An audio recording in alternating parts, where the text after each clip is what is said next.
Back in May of 2010, my best friend Andy and I wanted to make a video game that we thought was going to change virtual reality gaming and the horror genre forever.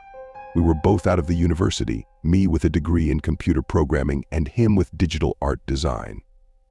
Both of us were avid gamers. I think we played a bit of just about everything: racing, JRPGs, MMOs, sports, you name it. We wanted to make a game unlike anything you could get coming from overseas. You could call it an ambitious goal for a couple of aspiring indie gamers, but both of us were ambitious guys. Andy was a big fan of horror and was actually the first to come up with the idea. We had heard of the four-dimensional theaters that were being introduced in places like Korea and London, where you weren't just watching a movie, but feeling it and smelling it. If the movie was set in a pine forest, there were triggers that would release the scent of pine to the audience. Likewise, if the characters were standing on the windy deck of a ship, fans would start blowing to mimic the conditions of the movie in the theater. All of it was to create a more realistic, interactive experience for the viewer, and we thought it would be awesome to try to implement that with a 4D game. Obviously, we didn't have the manpower to make an entire game by ourselves. We were in a lot of debt because of school and wouldn't have been able to afford the virtual reality hardware in our wildest dreams. And we had no idea how to develop the technology needed to create the 4D gaming experience. Throughout the following summer, we networked like crazy, pitching our ideas to different developers, both indie and big time. There was interest, but the 4D concept was still very much in development, and no one was sure they wanted to invest time and resources in it without the assurance that it was going to hit off. I won't bore you with the details of how it happened, but we finally hit a breakthrough in September when an independent company called Systelien contacted us after our attempts to pitch the idea to them. They thought it had potential and were interested in onboarding us as writers and programmers. The company itself would take the rights for the game, of course, and there would be a team that would make the final decisions during all stages of development.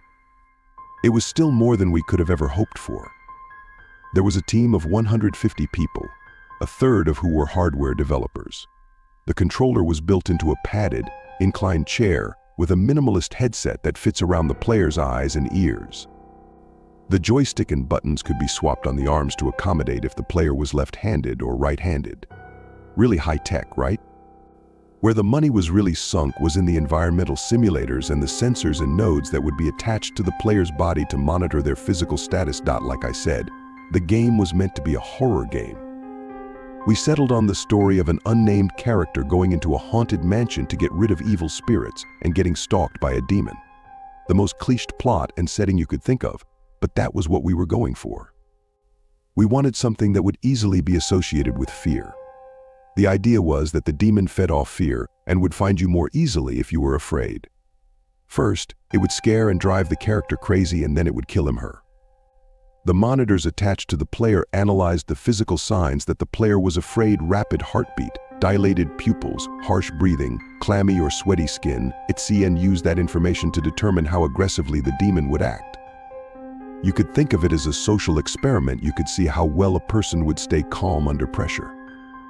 Theoretically, a completely calm person could make it through the entire game without much danger, but the scares and the atmosphere wouldn't let you go through the first level without making you anxious. The real fun started once the demon came after you. We wanted to keep it subtle, no jump scares. That was cheating the player out of the experience. If you think about it, people with real paranormal experiences never report a demon breaking through a glass window and going for your throat. They report brushes against the skin, whispering in the ears, and a loud sound in the distance. Even tingling or electrical sensations. Those were the kinds of things we recreated.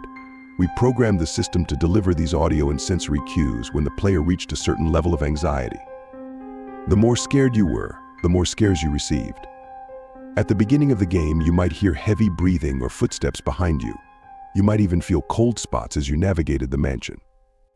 As you progressed and became tenser, you might feel a grip on your arm from a blood pressure-like cushion on the chair that tightened around the muscle, or a hiss directly in your ear, along with the feeling of breath. It was elaborate, and it took forever to produce, but when they hooked you in, it was amazing. I had the privilege of being one to test it as it was being produced. They put me in the chair, turned off all the lights, and would play the game through the headset, as well as project the images you were seeing onto a wall, so that the team would see it too. The graphics were realistic. They got the rooms of the mansion down to the last detail.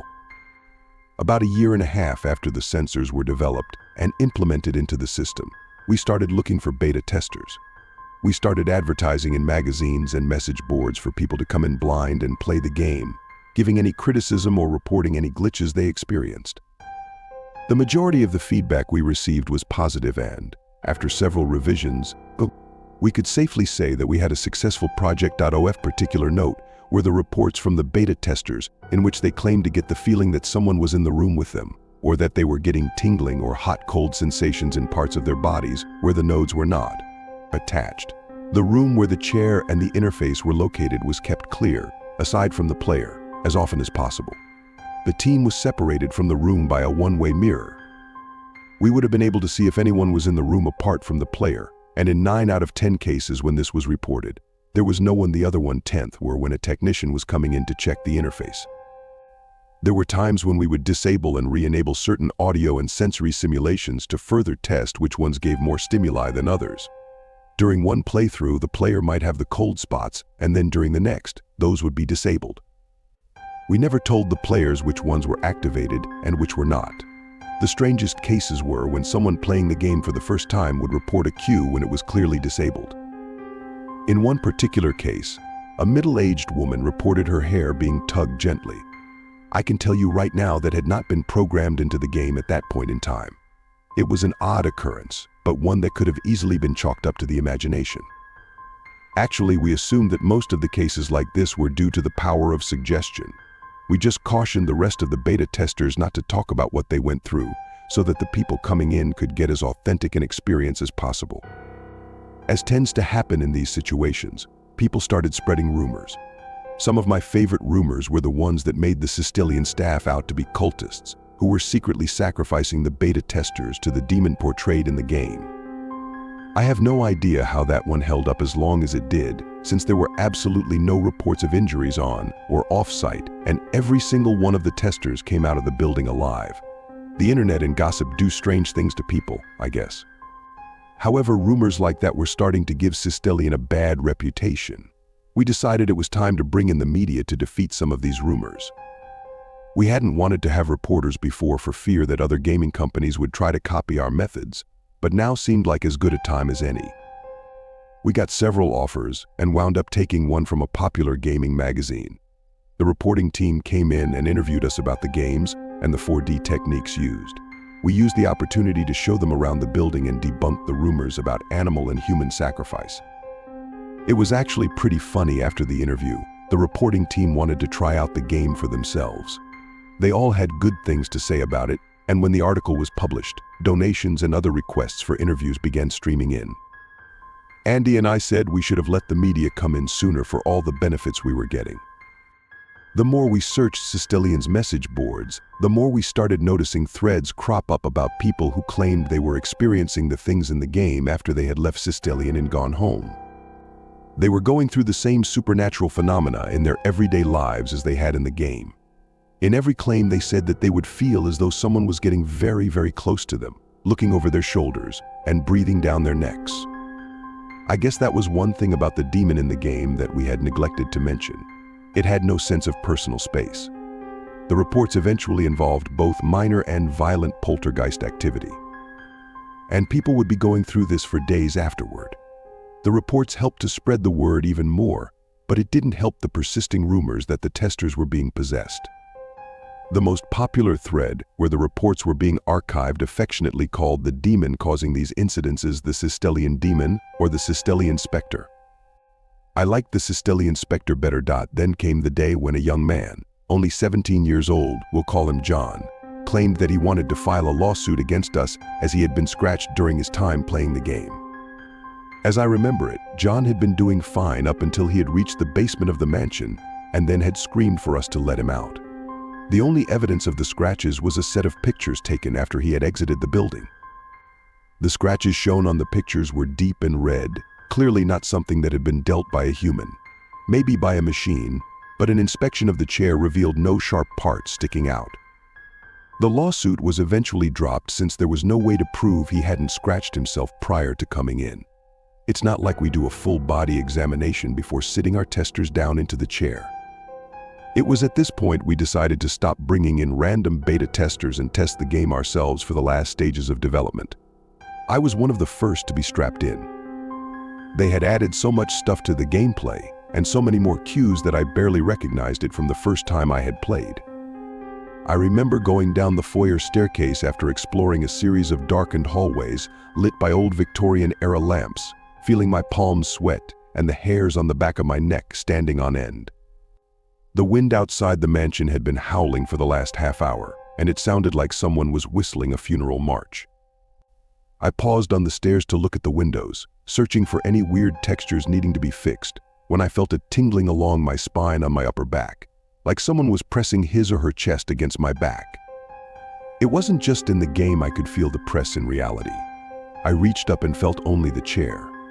The thing that really set me off, though, was the voice that spoke my name in my ear. It was whispered and very clear, no mistaking it for the wind. I spun the camera around, though I knew there would be nothing to see. The demon had always been invisible. Now I knew why some of our testers had joked about feeling violated while playing. I just assumed Andy had played a joke on me, but he swore up and down that he didn't put any coding in the game for the demon to say the player's name. That would have been my department, not his. He just designed skins. Still, I remained convinced that someone was just having fun with me. There wasn't even a place to input your name. Someone must have pre-recorded it. I played through the rest of the area and then headed home to file my report. It was another late night. I had been pulling the late shift for a couple of weeks as our deadline was drawing closer. We had been having decent weather until about 2 a.m. when the wind picked up and the rain was coming down in buckets. Andy and I had come from the Midwest and were used to bipolar weather. I just worked on and paid it no mind. Until the power went out anyway. I grabbed my flashlight, feeling all the anxiety from my time in the game returning. This was a different story though, and I knew that. My house wasn't haunted and I had never believed in ghosts for my entire life. My brain said it was ridiculous, but my pounding heart told a different story. I couldn't help but feel every draft and hear every creak of the floorboards as I went down to the generator, which of course was in the cellar. The wooden steps lead me down into the darkness, and I have to admit that, by the time I reached the concrete, I was considering just going back upstairs and burrowing myself into my bed. I forced myself to cross the floor to the generator and turn it on. Immediately, the backup lights flickered on, casting a red hue over the dusty shelves and rusty tools on the workbench. So now I got to be in hell too. The way back wasn't nearly as bad as the way down, and I reminded myself that everything I had experienced in the game had been just that, in the game. There was nothing to worry about. The demon, the Systelien Specter, or whatever, was an enemy made out of ones and zeros. It couldn't do anything to me. I was halfway up the stairs about at the same point I had been in the game when I had heard my name. Actually, when I distinctly felt someone tightly grab my wrists. As in, squeezing like my wrists were being juiced tight. I screamed and dropped the flashlight, which went off on impact. There was no one there, but I still slapped it where I imagined the hand had come from and clambered up the stairs. I didn't stop until I was out the front door and in my driveway, getting drenched and not caring. I whipped out my cell phone and punched in Andy's number. He said he knew how I felt. During his test playthrough, he had accidentally backed his character into a fire since he had been so busy keeping an eye on the rest of the room. We had all laughed at the mistake, but he hadn't mentioned the fact that after we had taken him out of the game, he had felt a burning in his lower calf. Later, when he looked at his leg after getting home, he discovered he had a first-degree burn right where his character had touched the fire. I drove to his house and looked at his leg myself. He had already spread ointment on the area and bandaged it up, but when he pulled it back, I was staring at a red and swollen burn wound. Out of morbid curiosity, I called the other members of our team who had tested the game that day. It was the same story all around. In the game, Jill had stood in front of a window that had shattered and then cut her hands while picking up the jagged pieces of a ceramic vase had suddenly fallen to the floor. Matthew's character had been crushed by a falling bookshelf, and then, when he had been getting into his car, his door had closed when he wasn't ready and 3 fingers had been broken. I looked at my wrists again, where dark, purplish bruises were forming. These couldn't be coincidences anymore. I didn't know what was going on, but it wasn't just a game anymore. The next day was a holiday, so everyone at Systelien was off. I invited anyone willing to go back to the game room to try and play through the game one more time. Andy and I had gone through the possibilities. The point of the entire game had been for the character to go into the mansion to exorcise the demon. They could do it by collected special candles, and then lighting them in a circle in the attic of the mansion. After some other steps were done, the demons would be forced out of the house and everything would go back to normal. It had been a crazy night, and at any other time, I thought we would have been crazy for discussing these things. We thought that maybe, by completing the game and, by extension, the ritual, we could stop whatever the hell was going on. After all, no one, to this day, had ever finished the game from beginning to end. The game was as complete as it was ever going to be. Andy volunteered to play, for which I was grateful. Maybe it was cowardly, but I didn't want to be the one to go in. The room was frigidly cold as we attached the nodes. We threw a blanket over Andy to make sure he didn't freeze. The rest of us 5, in total, not including Matthew, who had gone to the hospital to treat his hand, gathered behind the one-way glass to watch. It was eerie, watching his progress through the game. I knew all of those corridors so well, having labored over their game files for months. Yet now everything looked new, now that I was sure that I knew what the game was capable of. I watched Andy's heart rate rise and fall on my monitor. His skin temperature analyzers went haywire as he rounded every corner. As was supposed to happen, he felt the demon close in when his fear spiked. But this time around, its interactions were low-key, almost subdued. I fought against my suspicion that it was just biding its time. The demon was made of ones and zeros. Numbers can't hurt anyone. I thought this even as I rubbed my bruised wrists. It took 4 hours for Andy to make it all the way through. He didn't even take a bathroom break. He just wanted to get this done as much as we did. He crept through the halls, doing his best to keep calm, despite the advances of the demon. He collected the 6 candles needed for the ritual and made his way up to the attic. Then, things started happening that were definitely not in the programming. The paintings and potted plants in the game began shaking and flying off the walls, clearly aimed for his character. In the safety of the monitoring room, 2 filing cabinets overturned before sliding across the floor and knocking down 2 staff members. Wires attached to the wall disconnected and sprayed sparks around the room. Grabbing a fire extinguisher, I prepared to extinguish any flames that cropped up. Andy had placed the candles on the floor of the attic and was using an old lighter to light them. He was able to get the 4th candle lit before he suddenly bucked in his chair, screaming for us to stop the game. When we rushed in, I saw his hands flailing, as though he was trying to tear off the nodes and sensors glued to his body. Maybe that was part of it, but when I got a closer look, I realized he was fighting with something invisible that was holding him down on the chair. His shirt and face had been slashed and blood dribbled from the wounds. I was afraid I was going to break his arm since I was pulling so hard to get him off the chair. Finally, we got him free and out of the room, slamming the door behind us. Andy's character had already died, and the game over screen mocked us as we scrambled to call an ambulance. I didn't sleep for the rest of the day and the following night as I waited in the hospital. Andy's wounds were worse than we thought. There was a massive amount of internal bleeding that we hadn't known about. The doctors tried to stem the blood loss with transfusions, but their efforts were for nothing. Andy passed away early in the morning. A week later, I saw a news special about the death and its connection to the game in Systelien. I couldn't blame whoever had blabbed. The police blamed Andy's death on the system malfunctioning, as though that could explain the scratches and the internal trauma. Our supervisors didn't care. They ordered the project to be shut down, and I was grateful. I never wanted to see that game again. The only way I was ever going back to the Systelien building was if that room was demolished and the chair dismantled. Though, to be honest, I wouldn't have been surprised if anyone who tried to take it apart was attacked as well. I left the company when the announcement was made that the game would be discontinued. People on the forums expressed everything from disappointment to relief. The game was over. For weeks, I couldn't stop glancing over my shoulder.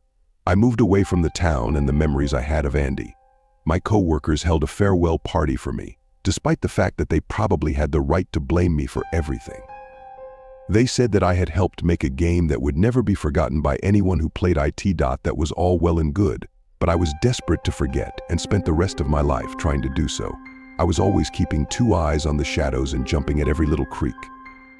There was this little fear that I would hear my name whispered in my ear again, which would mean that whatever I had created had followed me. And I never wanted to think about that possibility. The only thing I could do was try to sleep and ignore the times when I felt an invisible, clammy hand stroke my face. Credit.